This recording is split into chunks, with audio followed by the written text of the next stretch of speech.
Italian university में admission मिलने के बाद आपने वीज़ा फ़ाइल सबमिट करना है एम्बेसी में। उसके लिए आपने ऑनलाइन अपॉइंटमेंट लेना है।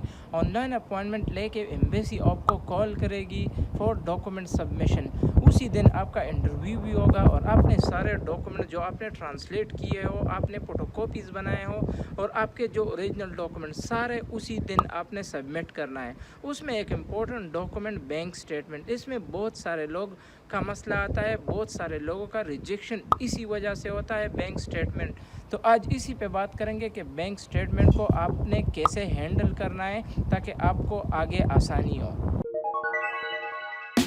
अस्सलाम वालेकुम, मेरा नाम आफ्ताब अहमद है। आज हम बात करेंगे बैंक स्टेटमेंट पे कि बैंक स्टेटमेंट आपने किस तरह शो करना है और आपने कौन कौन से डॉक्यूमेंट्स उसके साथ अटैच करने हैं। बैंक स्टेटमेंट जितना आपने कम शो किया उतना आपके लिए आसानी होगी प्रूफ करने के लिए। अभी अगर फॉर एग्जांपल आपने 1 करोड़ रुपए अपने बैंक स्टेटमेंट में शो किया और आपके पास कोई भी प्रूफ नहीं हो, ड्यूरिंग द इंटरव्यू एम्बेसडर आपसे पूछ ले कि ये पैसे आपके साथ कहाँ से आए और आपके बैंक में कोई भी ट्रांजैक्शन ना हो, आपके पास कोई भी डॉक्यूमेंट प्रूफ ना हो, तो उसी टाइम डायरेक्ट रिजेक्शन हो जाता है। बैंक स्टेटमेंट के साथ कभी भी यूँ होशियारी नहीं करना कि आप डायरेक्ट बैंक में 50 लाख या 40 लाख रुपए डाल के एम्बेसी चले जाओ इंटरव्यू के लिए, क्योंकि एम्बेसडर का सबसे पहले यही क्वेश्चन होता है कि आपका इनकम, आपका स्पॉन्सर कौन है, उनकी इनकम कितनी है, उसका जो बिज़नेस है वो कौन सा है, जो पैसे कहाँ से आ रहे हैं। तो अगर आपके पास इस तरह के कोई डॉक्यूमेंट्स ही ना हो, आपके पास प्रूफ ही ना हो, तो इस तरह होशियारी कभी भी नहीं करना।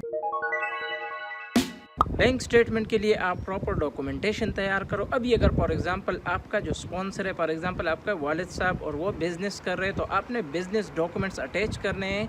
जिस कंपनी के साथ आप लोग बिज़नेस कर रहे हो उस कंपनी से भी आपने एक डॉक्यूमेंट्स लेना है कि हाँ, हम आप लोगों के साथ काम कर रहे हैं, ये हमारा बिज़नेस नेम है, ये हमारे डॉक्यूमेंट्स है। इस तरह के प्रूफ आपने फिर अटैच करना है अपने बैंक स्टेटमेंट के साथ। और अगर बिज़नेस नहीं है आपके स्पॉन्सर का, आपके अम्मा अब्बा का, जो भी बंदा आपको स्पॉन्सर कर रहा है, या आपका भाई हो या बहन हो, वो कहीं पे जॉब कर रहा है, तो आपने उसी कंपनी से जॉब लेटर लेना है और उनका जो सैलरी स्लिप्स होते हैं पर मंथ, उनको सैलरी स्लिप भी मिलता होगा, तो वो आपने फिर लगाना है और इनकी अकाउंट, बैंक अकाउंट लगाना है, क्योंकि उसी बैंक में उसके पैसे आने हैं।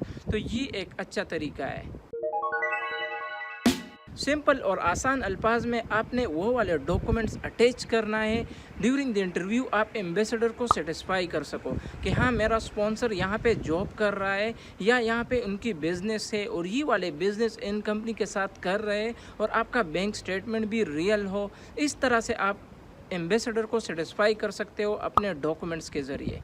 आपने जस्ट एक सिंपल एफिडेविट पे लिखना है, अपने फाइनेंशियल सपोर्टर की स्टोरी आपने लिखनी है। स्टोरी मींस कि वो कहाँ पे बिजनेस कर रहा है और वो आपको स्पॉन्सर कर रहा है, आप बाहर जाने की पढ़ाई के लिए जा रहे हो। लास्ट वाली वीडियो में मैंने एफिडेविट के बारे में बताया हुआ है कि एफिडेविट में आपने क्या क्या और किस तरह आपने लिखना है। ज़्यादा कहानी और ज़्यादा लंबी कहानी की ज़रूरत नहीं होती, बस आपने टू द पॉइंट बात लिखना है कि मेरे स्पॉन्सर का नाम और एड्रेस और NIC सब कुछ आपने गिवन, पहले लाइन 2 लाइन में आपने यही लिखना है। उसके बाद आपने अपने स्पॉन्सर डिटेल लिखना है कि वो जॉब कर रहे हैं या मंथली इनकम इतनी है, वो मुझे स्पॉन्सर कर रहे हैं, उनको कोई भी मसला नहीं है और फाइनेंशियल हम स्टेबल है। इसके साथ साथ फिर आप लोग बैंक स्टेटमेंट लगाओ और आपके अकाउंट में ट्रांजैक्शन अच्छी तरीके से होनी चाहिए, ट्रांजैक्शंस रियल होनी चाहिए। ट्रांजैक्शंस का आपको पता होना चाहिए कि ट्रांजैक्शन कहाँ पे हो रहे हैं। अगर कोई बिजनेस अकाउंट है तो कौन कौन से कंपनीज के साथ आप लोग काम कर रहे हो और आपका तीसरे चौथे दिन 1 लाख या 2 लाख ट्रांजैक्शन हो रहा है, तो आपके पास इसका प्रूफ ज़रूर होना चाहिए। इससे केस बहुत स्ट्रांग होगा। जितना आप अपना केस रियल रखोगे और सिंपल रखोगे, मींस आपके अकाउंट में 20 लाख रुपए क्यों ना हो, लेकिन आप कोई बिज़नेस शो कर रहे हो, कोई अच्छी जॉब शो कर रहे हो कि जॉब से पैसे आ रहे हैं या बिज़नेस से पैसे आ रहे हैं, तो आप उस टाइम आप एम्बेसडर को सेटिस्फाई कर सकोगे, तो आपका 20 लाख रुपए पे भी वीज़ा मिल सकता है। ये ज़रूरी नहीं है कि आपने ज़रूर 80 लाख या 1 करोड़ शो करना है। ओके, आप 1 करोड़ शो करो और आपके पास कोई भी डॉक्यूमेंट्स नहीं हो तो आपका वीज़ा रिजेक्ट होगा। बस ये बात याद रखो कि बैंक स्टेटमेंट में कोई भी होशियारी नहीं चलती, क्योंकि वो आपका फाइनेंशियल स्टेटस चेक करता है, आपका मंथली इनकम चेक करता है कि आपको जो बंदा स्पॉन्सर कर रहा है उसकी मंथली इनकम कितनी है। तो इसमें कोई भी होशियारी नहीं चलती, कोई भी फेक डॉक्यूमेंट्स आप लोग ना लगाओ, रियल डॉक्यूमेंट्स के साथ जाओ, डॉक्यूमेंट्स कंप्लीट करो, एम्बेसडर को सेटिस्फाई करने की कोशिश करो, visa is for you then. यही थी आज की शॉर्ट वीडियो, तो मिलते हैं नेक्स्ट एपिसोड में, तब तक के लिए अल्लाह हाफिज़ और अपने दुआओं में ज़रूर याद रखना।